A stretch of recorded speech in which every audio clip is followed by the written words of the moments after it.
Good morning! Ngayong araw nga ay alam nyo na mag-isa lang na naman ako dito sa bahay. At dahil nagugutom na nga ako ay nakaisip ako na magluto ng favorite ng Pinoy na almusal. Ang madalas ko nga lang kainin sa umaga ay kapit tinapay lang. Bukod sa tamad na nga akong magluto ay madalas wala rin akong ganang kumain sa umaga. O diba lahat ng katamaran sinalo ng kulengkang.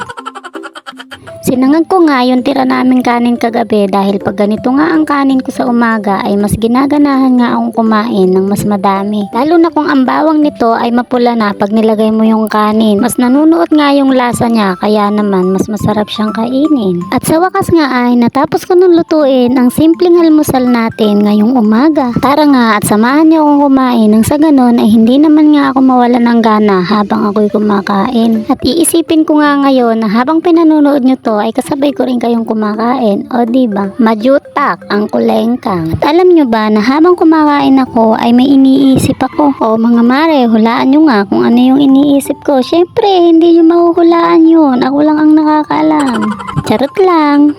Iniisip ko nga ngayon kung ano yung susunod kong kukumpunihin dito sa bahay namin. Dahil doon nga ako magaling sa pagkukumpuni at pagbubutingting ng bahay. Pero sa pagluluto naman ay wag nga kayo mag-alala at doon ako tamad. Pero kung ayaw nyong maniwala ay tingnan nyo na lang yung katawan ko, patunay nga yan. Hindi ka nga pumayat araw-araw ang gusto mo lang lutuin ay tuyo. Paano nga mga mare, yun lang ang kayang lutuin ng kulengkang.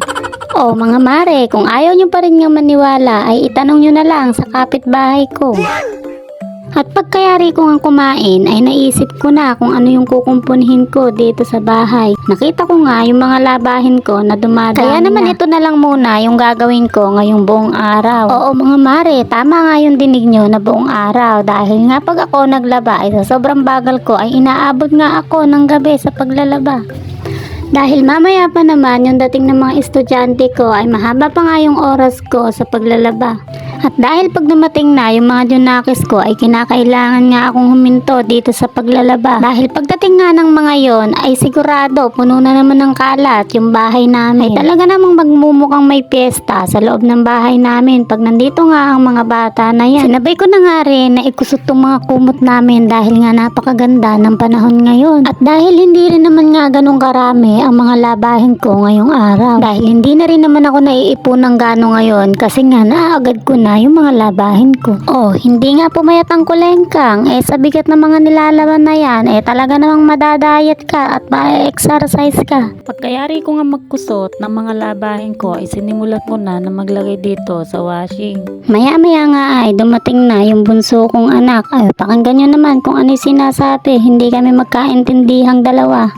Yung envelope at plastic at short.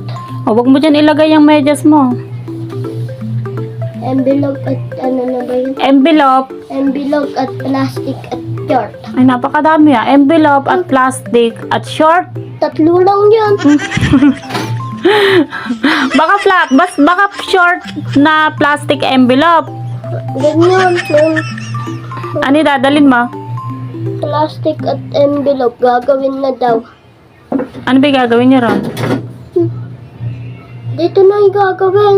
Dito? Sa bahay. Di mo na naman naintindihan sinabi ng teacher mo.